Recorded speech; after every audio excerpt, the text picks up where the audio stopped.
Halo semua, pada video kali ini kita akan melanjutkan pembahasan soal penyisihan nitron Universitas Negeri Malang. Soal nomor 29, dalam sintesis zinc fosfat itu Zn3, PO4 dua kali. Dilakukan dengan mereaksikan 3,14 gram zinc nitrat Zn NO3 dua kali dengan 1 ml 15 molar fosforik acid. Fosforik acid itu H3PO4. Jadi kita mereaksikan zinc nitrat dengan asam fosfat ya. Untuk menghasilkan 1,544 gram zinc fosfat. Tentukan massa yang tersisa dari asam fosfat. Oke, yang diminta massanya asam fosfat ya. Kita tulis dulu saja reaksinya. Zinc nitrat, Zn, NO3 dua kali, ini akan direaksikan dengan asam fosfat. Akan dihasilkan Zn3, PO4 dua kali, dan tentu saja ada sisanya ya, sesuatu hal yang lain. Tapi kita nggak perlu menulisnya nggak apa-apa. Yang penting yang setara jumlahnya di sini adalah Zn dan PO4-nya. Di produk Zn-nya 3, di reaktan baru 1, kita kasih koefisien ya, 3. PO4 di reaktan baru 1, di produk udah 2, berarti kita kasih 2 begini. Sekarang kita buat skema mula-mula bereaksi sisa. Pertama, di sini kita punya zinc nitrat 3,14 gram. 3,14 gram itu kalau kita ubah jadi mol berarti adalah 3,14 dibagi mR-nya zinc nitrat. Zinc nitrat mR-nya adalah 189,4. Saya hitung dulu aja ya. 3,14 dibagi 189,4 itu adalah 0,0166 mol. Kita tuliskan di sini. Selanjutnya H3PO4 fosforik acid kita punya 1 mili, konsentrasinya 15 molar. Berarti ini kalau mau kita hitung molnya, molar kali volume, molarnya 15, volumenya 1 mili itu berarti 0,001 liter ya. Ini sama aja dengan 0,015 mol. Begini. Kita tulis dulu di sini 0,015 mol. Nah, sekarang di sini diketahui zinc fosfat yang dihasilkan itu adalah 1,544 gram. Ini kalau kita hitung molnya, berarti gram jadi mol dibagi mR ya. Wah, mR-nya berapa ini? Oh, nggak ada mR-nya. Kita bisa hitung manual aja, bisa cek di tabel periodik ya. Untuk Zn itu AR-nya adalah 65 ya. P itu adalah 35 rasanya. Sorry, 31 P. Terus habis itu O itu 16. Berarti kalau kita hitung untuk MR-nya si Zn3PO4 dua kali ini adalah 3 kali 65 tambah 2 kali 31 tambah 8 kali 16. Hasilnya adalah 385. Kita masukkan di sini 385 ya. Nah, dari sini kita bisa hitung mol dari zinc fosfat 1,544 dibagi 385. Hasilnya adalah 0,004 mol. Ini yang dihasilkan ya, berarti di sini 0,004. Nah, sekarang kan mula-mula zinc fosfat ini nggak ada ya, berarti ya. Sehingga kita bisa menghitung berapa sih jumlah zinc fosfat yang dihasilkan dari reaksi. Karena awalnya nggak ada, terus hasil akhirnya 0,004, maka zinc ini dari reaksi ya 0,004 mol gitu.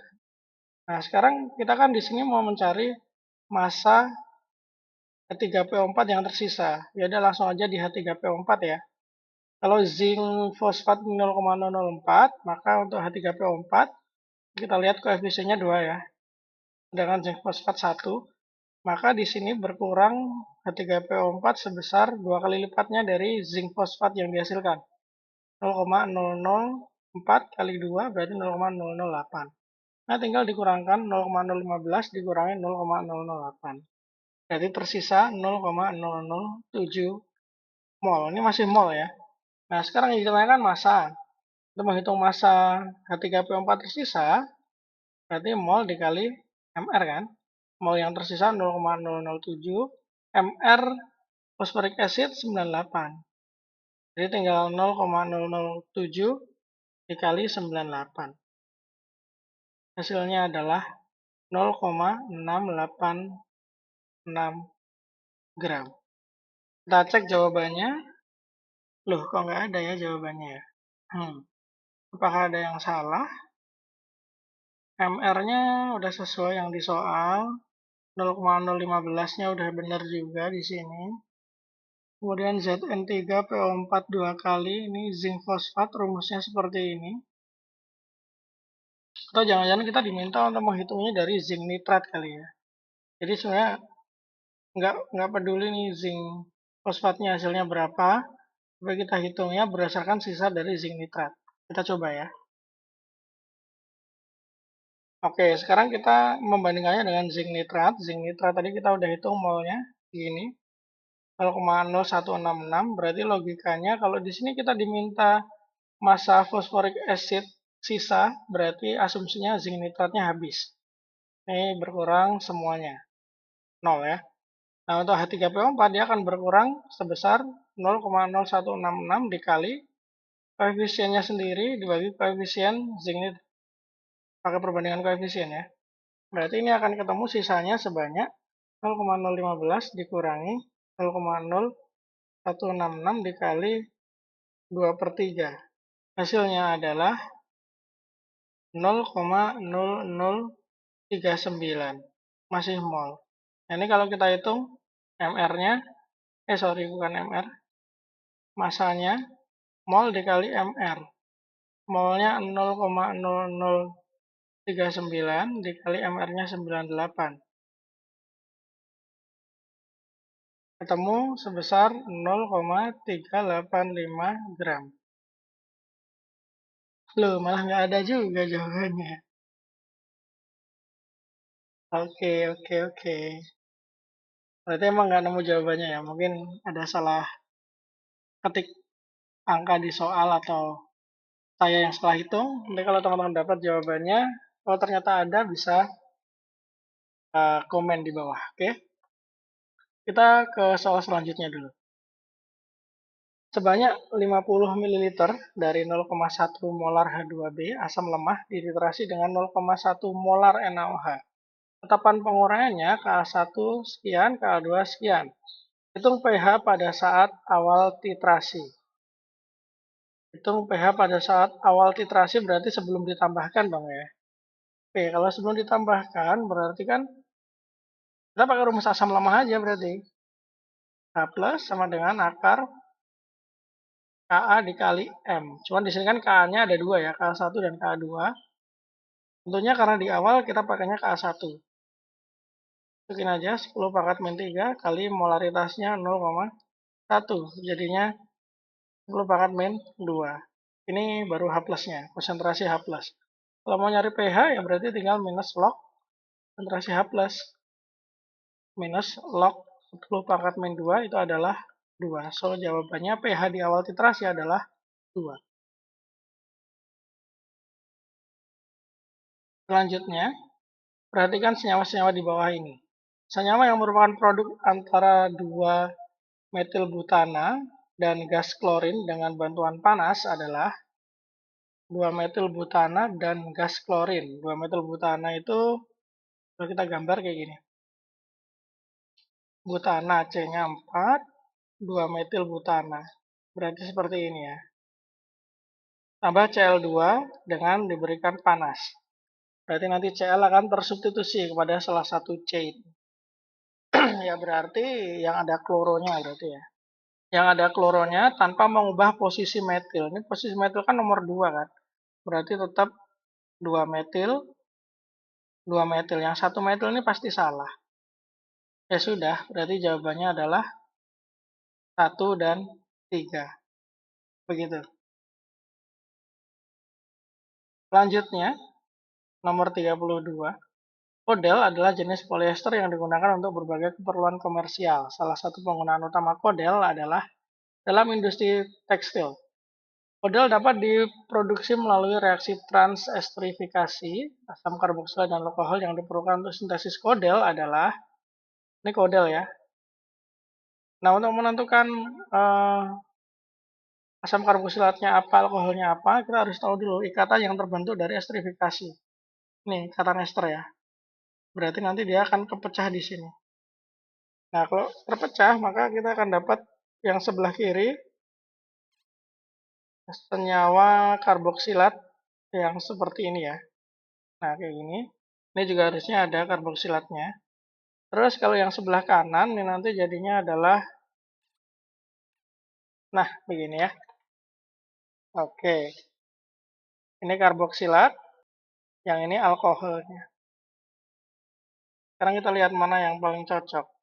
Asam benzoat jelas bukan ya. Asam benzoat itu COH-nya cuma satu aja. Terus asam tereftalat. Nah, berarti asam tereftalat nih antara ini atau yang ini. Benzoatnya nggak mungkin soalnya. Nah, sekarang tinggal kita cek aja untuk yang ini. Penamaan yang paling cocok yang mana? Yang untuk alkoholnya ya. Kalau ini siklohex 1-ena 1,4 diol. Oke, 1,4 diolnya benar, tapi enanya salah. Ena itu kan menandakan ikatan rangkap. Padahal di sini, di senyawa alkohol kita nggak ada ikatan rangkap, berarti otomatis jawabannya adalah yang D. Asam tereftalat dan 1,4 sikloheksana dimetanol. Nah, gitu ya. Kita lanjut. Berikut ini adalah kurva titrasi dari hidroklorik acid HCl dengan NaOH. Ini diketahuinya volume NaOH ya, sama pH selama titrasi.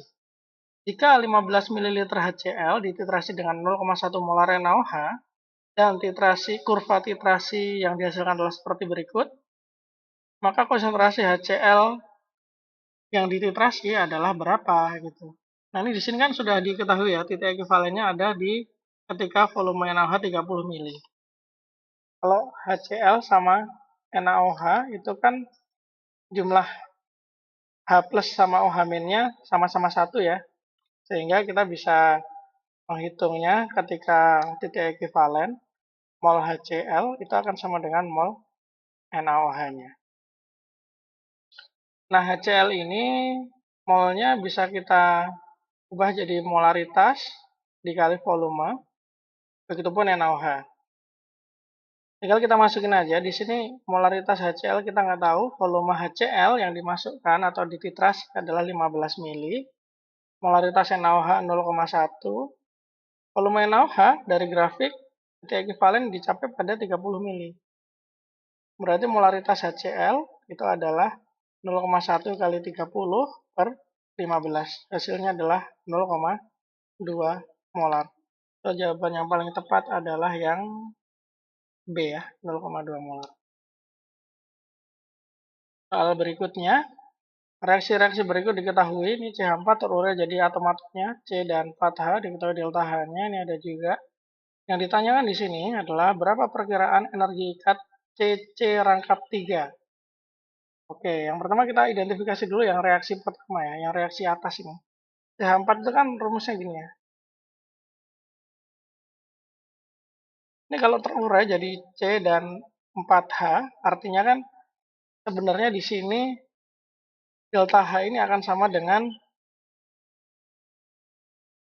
4 kali energi ikatan CH gitu ya. Berarti ini kita bisa hitung ikatan CH-nya masing-masing berapa energinya. Masukin aja 1656 nih. Kemudian 4 kali energi CH. Nah, berarti energi CH itu akan sama dengan 1656 bagi 4. Energi CH itu adalah 414. Nah, ini kita simpan dulu. Nah, sekarang dari reaksi yang kedua, ini ketuna. Ini kalau kita gambar semuanya jadinya seperti ini. Bereaksi dia terurai jadi 2C dan 2H, berarti terpecah semua. Nah, kalau kayak gini, kita kan punya ikatan CH2, ikatan CC rangkap 1. Terus berarti delta H ini akan sama dengan ikatan CC rangkap ditambah 2 kali ikatan CH. Delta H-nya kita pakai yang reaksi kedua, 1648. 1648 berarti sama dengan ikatan CC rangkap 3 tambah 2 kali CH. Tadi kita udah dapat ya, ikatan CH 414. Berarti ikatan CC rangkap 3 itu adalah 1648 dikurangi 2 kali 414 itu adalah 828 ya. Benar ruas jadi 828. Berarti energi ikat CC rangkap 3 itu adalah 1648 dikurangi 828. Itu setara dengan 820 kilojoule per mol. So, jawabannya adalah yang C. Ya. Soal berikutnya, sebanyak 50 mili sampel larutan barium nitrat 0,04 molar ditambahkan ke dalam 50 ml larutan Na2CO3 0,05 molar. Jika KSP BaCO3 sekian, maka pernyataan berikut yang benar adalah larutan BaNO3 dua kali sebagai reaksi pembatas. Bentar ya. Kita cek ya. Ini kalau kita hitung molnya, 0,04 sama 50 mili, ini molnya adalah 50 dikali 0,04, 2 milimol. Nah, sementara untuk yang Na2CO3, ini kan 0,05 dikali volumenya 50. Ini berarti adalah 2,5 milimol. Lebih banyak Na2CO3-nya, berarti BaNO3 sebagai reaksi pembatas, betul. Konsentrasi Ba2 plus sisa di dalam larutan sebanyak 0,05 molar.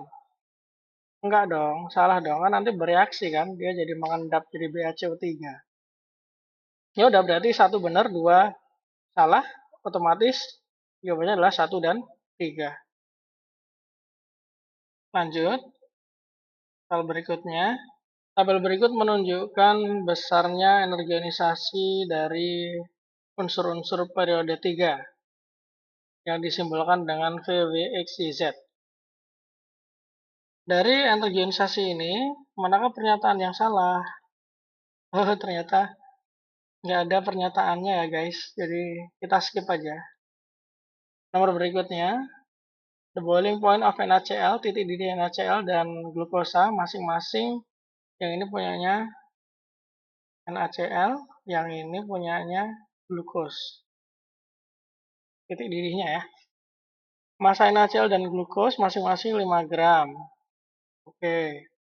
What is the elevation constant of molar boiling point ini?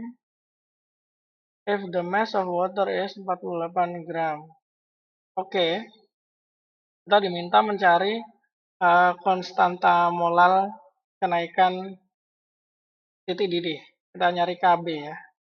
KB yang dirumus delta TB sama dengan KB kali M kali I. Nah, ini sebenarnya KB itu kan konstanta ya, hafalan ya. Ini kebetulan saya masih ingat nilainya. Ini kalau air 0,52, jadi jawabannya yang A. Digolongkan ke dalam kelompok protein manakah protein yang berfungsi sebagai terowongan atau tunnel dalam proses transport molekul pada sel? Logika ya, ini nggak tahu bener apa salah. Karena ini hafalan ya. Karena namanya aja terowongan atau tunnel ya, berarti dia termasuk protein golongan channel nih kalau saya ya. Nanti tonton cek sendiri ya, yang bener yang mana. Oke, kita skip aja soal hafalan. Soal berikutnya, konfigurasi elektron suatu ion X2+, ini. Berapakah jumlah elektron tak berpasangan yang dimiliki oleh atom X tersebut? Kalau X2 plus aja kayak gini, berarti X doang, dia adalah Ar, 3D4, 4S2. Nah, ya sudah. Berarti kalau kita mau mencari elektron tak berpasangan, kita gambar aja 3D4 sama 4S2. Ini 3D sama ini 4S. 4S isinya 2, ini berpasangan. 3D isinya 4, 1, 2, 3, 4 single semua. Berarti berapa banyaknya elektron tak berpasangan? Harusnya 4. Loh, ada jawabannya ya? Oh iya iya iya, oke oke oke. Teman-teman harus ingat aturan setengah penuh. Kalau 3D4 dan 4S2 ini muncul, berarti dia akan membentuk konfigurasi setengah penuh. Jadi di sini bukan 4S2, melainkan 4S1, tapi 3D-nya 5. Nah gitu. Jadi nanti di 4S isinya cuma 1 aja, di 3D isinya ada 5. So, yang single di sini adalah 6. Nah gitu ya. Untung 4 nggak ada opsi jawabannya, jadi teringatlah aturan setengah penuh ini. Ada juga aturan penuh ya. Kalau aturan penuh itu terjadi ketika 3D 9 sama 4S2. Nah, ini nanti harus kalian ubah jadi 3D 10, 4S1 begitu. Kita lanjutkan ya. Logam vanadium dihasilkan dengan cara mereaksikan vanadium pentaoksida P2O5 dengan cara mereaksikan vanadium pentaoksida dengan kalsium. Reaksi yang terjadi adalah ini. Oh, ini udah ada reaksinya ya. Kita setarakan dulu aja. Ini V-nya 2, 5, supaya O-nya sama, ini Ca-nya 5 juga. Jika 45,5 mg V2O5 bereaksi dengan 120 mg Ca, maka jumlah logam vanadium yang dihasilkan adalah, oke deh, kita tulis aja reaksi yang di sini. 5 Ca tambah V2O5 menjadi 5 CaO tambah 2 Pi. Mula-mula bereaksi sisa.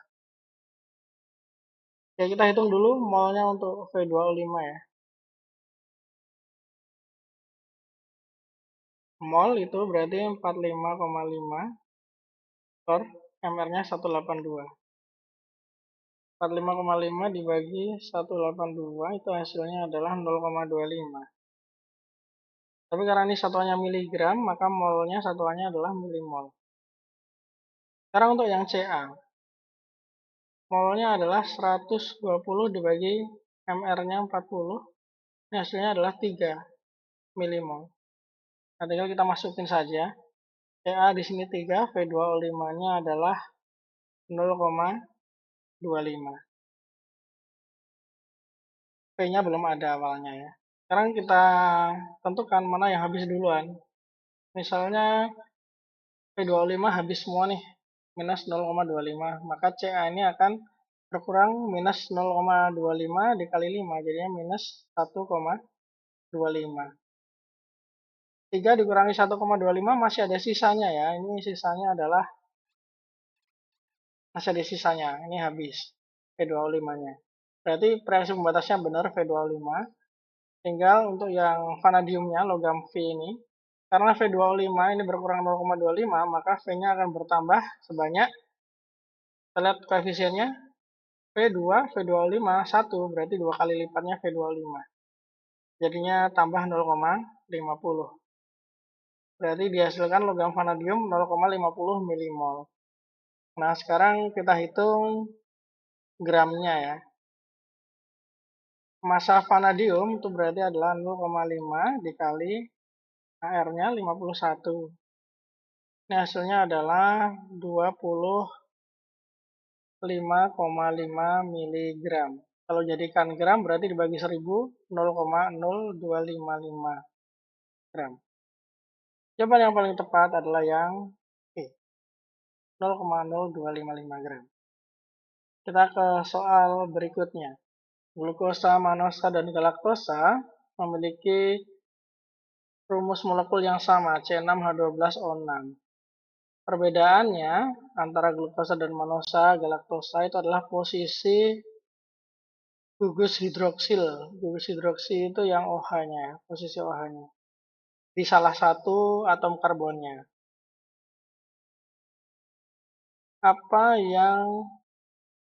apa istilah yang tepat untuk mendeskripsikan kesamaan atau perbedaan ini. Nah, ini tentang istilah ya. Ini ada anomer, isomer, epimer, stereoisomer, atropisomer. Ini yang asing, yang ini menurut saya asing ya. Mudah-mudahan bukan ini jawabannya. Yang pertama kita bahas dulu nih isomer ya, mungkin yang paling familiar. Isomer itu rumus rumus kimianya sama, tapi strukturnya berbeda, itu isomer. Ada banyak tipenya. Nah, salah satu jenis isomer adalah stereoisomer. Stereoisomer ini adalah isomer ruang. Dia yang membuat berbeda adalah susunan uh, gugus pada atom C kiralnya. Nah, atom C kiral itu adalah atom C yang mengikat 4 gugus yang berbeda. Nanti stereoisomer itu ada ini lagi ya, ada dua lagi, ada yang disebut enantiomer, ada yang disebut diastereoisomer. Diastereomer. Nah, kalau enantiomer itu yang bayangan cermin, kalau diastereomer itu stereoisomer lain selain enantiomer. Nah, itu diastereomer. Ini sayangnya di sini nggak ada jawaban diastereomer ya. Sebenarnya ini diastereomer juga. Cuman ya yang paling mendekati sih yang benar adalah epimer. Epimer itu mirip aja kayak diastereomer. Cuman dia C kiralnya itu punya lebih dari satu. Jadi emang pas saja kalau di glukosa manosa galaktosa itu C kiralnya lebih dari satu. Dan di sini hidroksil grupnya yang berbeda hanya di salah satu karbon saja. Jadi lebih tepatnya epimer. Nah, kalau anomer, anomer itu posisi ini C C di aldosanya kalau nggak salah ya. Ini letak OH-nya itu mau di atas atau di bawah. Itu ya, seingat saya ya. Dan nanti efeknya adalah letak OH di atas atau di bawah, atau anomer alfa, anomer beta, itu berpengaruh pada proses polimerisasinya dan berpengaruh juga pada jenis enzim yang bisa menguraikannya ketika dia jadi polimer ya. Begitu. So, kalau di sini jawaban yang paling tepat adalah epimer. Atau kalau ada diastereomer, bisa juga diastereomer ya. Next, ke soal berikutnya. 45. DNA merupakan makro molekul yang terdiri dari, oke, yang jelas kalau DNA ya, dia pasti mengandung basa nitrogen. Kalau nggak salah sih selain basa nitrogen ada eh, bagian gugus fosfatnya juga atau bagian gulanya harusnya ada juga ya. Jadi kalau nggak salah, kalau yang berpasangan itu basa nitrogen. Nah, ini bagian sininya. Terus bagian sini dia ada gugus gulanya, baru gugus gulanya ada gugus fosfatnya kayak gitu kurang lebih ya. Nanti detailnya bisa dicek lagi. Berarti kalau berdasarkan jawaban ini, pilihan jawaban ini, maka DNA ini tersusun atas gula dan basa nitrogen yang B. Begitu. Kita lanjut ke soal berikutnya. Perhatikan struktur berikut. Berdasarkan nama Iopak, senyawa tersebut diberi nama. Oke. Ini harusnya ada C. C, C, C, C, C. 1, 2, 3, 4, 5, 6. 6 berarti jelas heksana. Ini 1, 2, 3, 4, 5, 6. 2 kloro, 5 bromo, heksana. Atau bisa dibalik ya. 2 bromo, 5 kloro. 2 bromo, 5 kloro heksana, ada 2 kloro, 5 bromo. Sebenarnya sih oke-oke saja antara A dan B ini ya. Cuman biasanya ada sih yang mengatakan bahwa penomorannya, nomor yang lebih kecil itu yang atau yang lebih dulu, itu yang awalannya abjadnya lebih dulu juga. Jadi kalau ini bromo, yang ini kloro, bromo itu B, kloro itu C, Maka bromonya yang nomor 2, berarti 2 bromo, kloronya yang nomor 5. Begitu. Ya, jadi kita pilih aja yang bromonya nomor 2 ya. Jawabannya A. Kita lanjutkan. Di antara molekul berikut, molekul manakah yang memiliki momen dipol bukan 0? Bukan 0 ini berarti polar. Ciri-ciri polarnya adalah dia tidak simetris. Kalau di gambar strukturnya ya. Biasanya, ini biasanya ya, nggak selalu.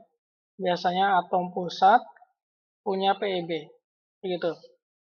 Nah, sekarang kita lihat aja di sini. Mana yang tidak simetris, mana yang simetris. BF3. Ini simetris ya, berarti nonpolar. TeCl4.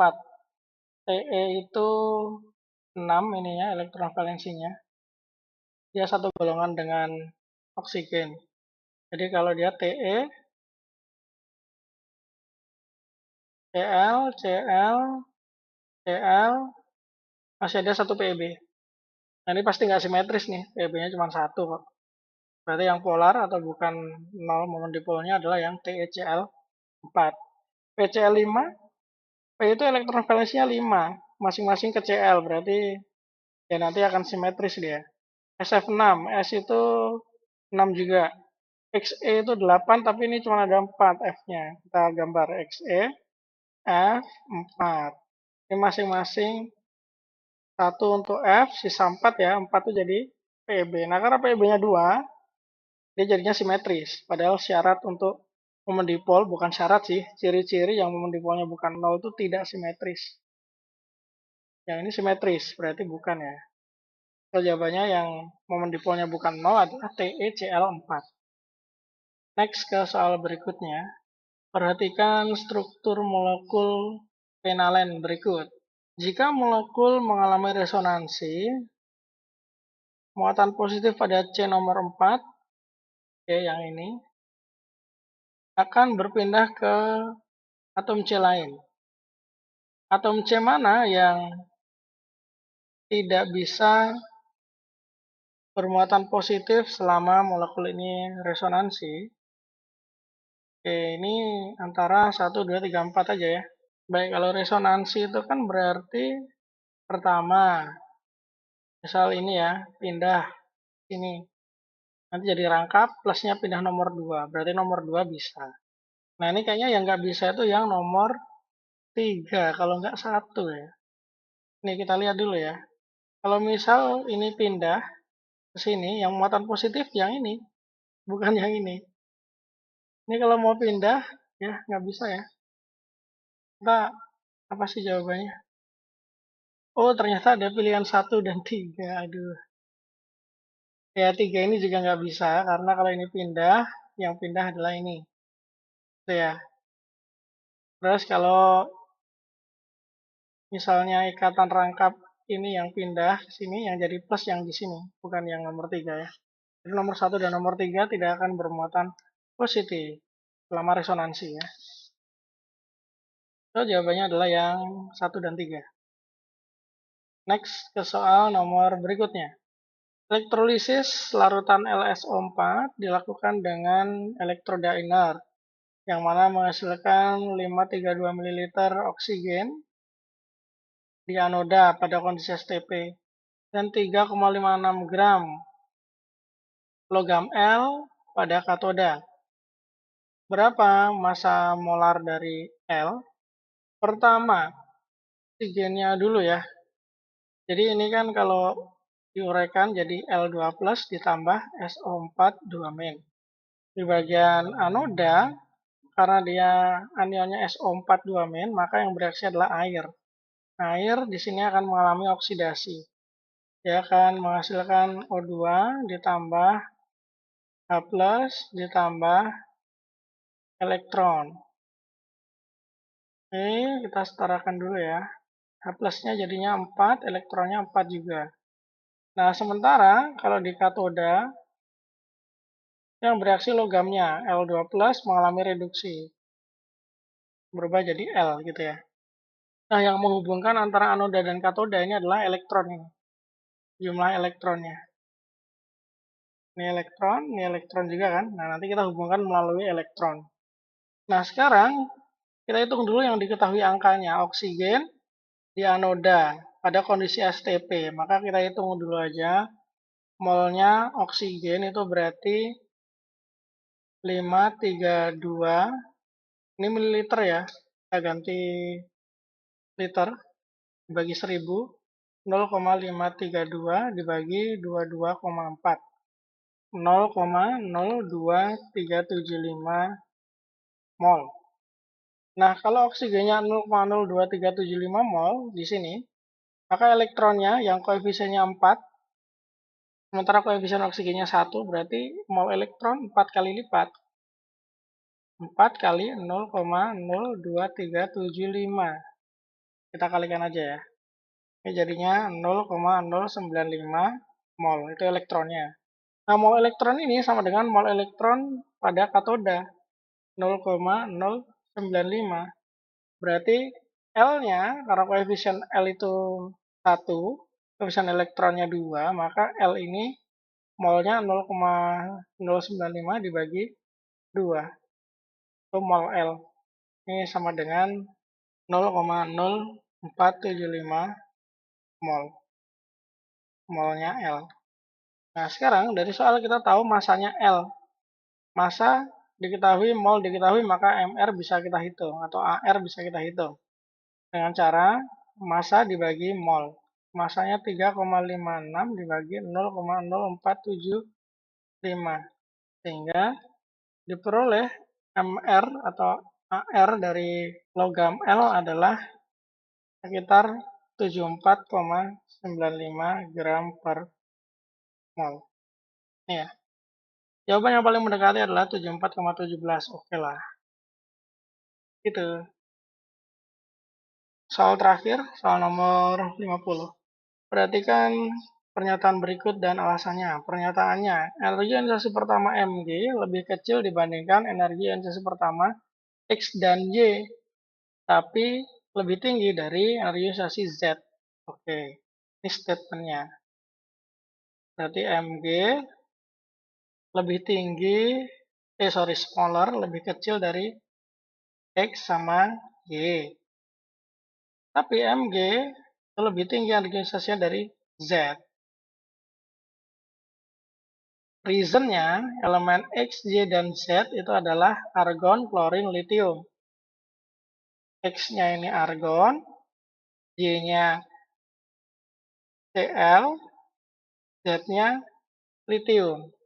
Pernyataan yang benar yang mana gitu ya? Kita buktikan dulu benar atau salahnya ya. Berarti kalau dibilang energi ionisasi Mg lebih rendah dari Ar dan Cl. Nah, kita gambarkan dulu aja ya skemanya ya.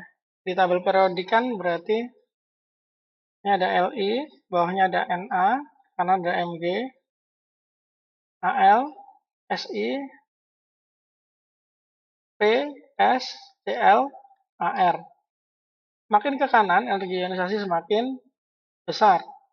Makin ke atas, energi ionisasi semakin besar. Nah, sekarang kita lihat. Posisinya Mg di sini. Cl dan Ar sebelah kanannya Mg. Ya, berarti pernyataan kalau energi ionisasi Mg lebih rendah, benar. Sekarang kita cek yang Z. Litium di sini, Mg di sini. Mg lebih kanan dari Li, berarti otomatis Mg energi ionisasinya lebih tinggi ya, berarti benar ya. Benar-benar saling berhubungan. Jawabannya. Ya, selesai sudah pembahasan soal penyisihan nitron Olimpiade Kimia Universitas Negeri Malang tahun 2023. Thank you sudah menonton. See you on the next video. Bye.